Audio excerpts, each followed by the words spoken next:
এই ভিডিওতে আমরা জানব বিএনএস সেকশন 130 ধারা 130। BNS section 130 assault as the act of making গেস্টার or preparation এর ব্যাপারে কথা বলে। মানে এমন কোনো বিহেভিয়ার করা বা প্রস্তুতি নেওয়া যাতে মনে হয় কেউ কারো উপর হামলা করবে। কাউকে মারার বা হামলা করার এই প্রস্তুতিকেই অ্যাসল্ট বলা হয়।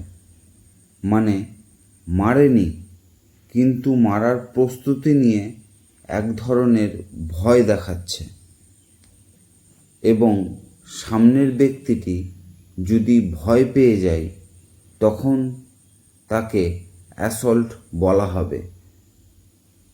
আর যদি ভয় না পায় তাহলে অ্যাসল্ট বলা হবে না। যেমন ধরুন, আপনি কাউকে বলছেন লাঠি দিয়ে আমি তোমাকে মারব, কিন্তু বাস্তবে আপনার হাতে লাঠি নেই, আর আপনার এই কথা বলাতেও সেই ব্যক্তি ভয় পাচ্ছে না, তখন এই অ্যাক্টকে অ্যাসল্ট মানা হবে না। কিন্তু যদি আপনার হাতে লাঠি থাকে আর আপনি অপর ব্যক্তিকে বলেন আমি লাঠি দিয়ে তোমাকে মারব, এটা দেখে এবং শুনে সেই ব্যক্তি যদি ভয় পায় তখন তাকে অ্যাসল্ট বলা হবে। মানে আপনি যাকে ধমকি দিচ্ছেন, আপনার ধমকি শুনে বা আপনাকে দেখে তার যেন ভয়ে এমনটা মনে হয় যে সত্যি আপনি তাকে মারতে পারেন, তখন একে অ্যাসল্ট বলা হবে। এর ডেফিনেশন আছে, কোনো ব্যক্তি জেনে বুঝে বা ইচ্ছাকৃতভাবে যদি কোনো অ্যাক্ট বা প্রিপারেশন করে যাতে সামনের ব্যক্তি ভয় পেয়ে তার এমনটা মনে হয় তার শরীরের উপর ক্রিমিনাল ফোর্স হতে পারে বা করতে পারে। এই যে আপনি প্রস্তুতি বা অ্যাক্টিভিটি করছেন যাতে সামনের ব্যক্তির মনের মধ্যে ভয় তৈরি হচ্ছে, তখন এই প্রস্তুতি বা অ্যাক্টিভিটিকে অ্যাসল্ট বলা হবে। অ্যাসল্ট আসলে ক্রিমিনাল ফোর্সের আগের স্টেপ, কারণ ক্রিমিনাল ফোর্সে আপনি তো কাউকে মেরেই দিচ্ছেন। মারার আগের প্রস্তুতি যেখানে সামনের ব্যক্তি ভয় পাচ্ছে তাকেই অ্যাসল্ট বলবো। এখানে এক্সপ্লেনেশন আছে, যদি আপনি কাউকে বলছেন আমি লাঠি দিয়ে তোমাকে মারব, কিন্তু আপনার হাতে কোনো লাঠি বা কোনো জিনিস নেই, তখন আপনার এই কথাগুলো শব্দ ছাড়া আর কিছুই না। কারণ কথা দিয়ে বা ধমকি দিয়েই অ্যাসল্ট হয় না।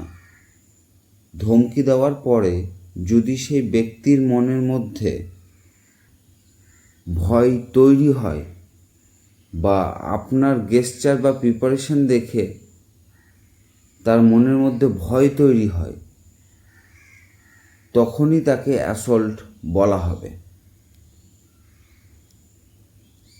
ফার্স্ট ইলুস্ট্রেশন আছে, এ হাত মুষ্টি করে জেনে বুঝে বা ইচ্ছাকৃতভাবে জেডের দিকে ঘুষি মারার ভঙ্গিমায় হাত দেখালো।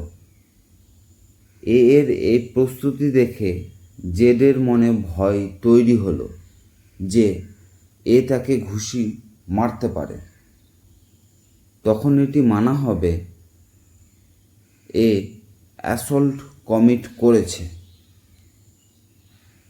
সেকেন্ড ইলুস্ট্রেশন আছে, এ জেডকে দেখিয়ে তার হিংস্র কুকুরের বাধা দড়িটি খুলছে এবং বলছে আমি তোমার উপর হিংস্র কুকুরটিকে ছেড়ে দেব। এর এই প্রস্তুতি দেখে জেড এর মনে ভয় তৈরি হলো। তখন এটি মানা হবে এ অ্যাসল্ট কমিট করেছে।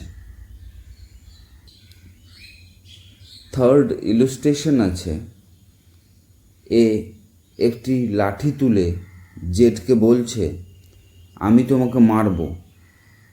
তখন এক্ষেত্রে এর ওয়ার্ডকে অ্যাসল্ট মানা হবে না, কিন্তু যদি লাঠি দিয়ে এমন কিছু করে যাতে জেডের মনে ভয় তৈরি হয়, তখন তাকে অ্যাসল্ট মানা হবে।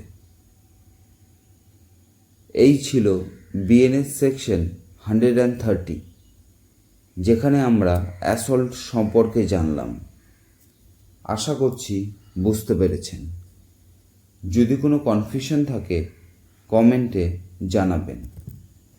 এই চ্যানেলে আপনি বিএনএস বা আইন সংক্রান্ত বিষয়গুলো খুব সহজেই জানতে এবং বুঝতে পারবেন। তাই চ্যানেল অবশ্যই সাবস্ক্রাইব করে নেবেন। ধন্যবাদ।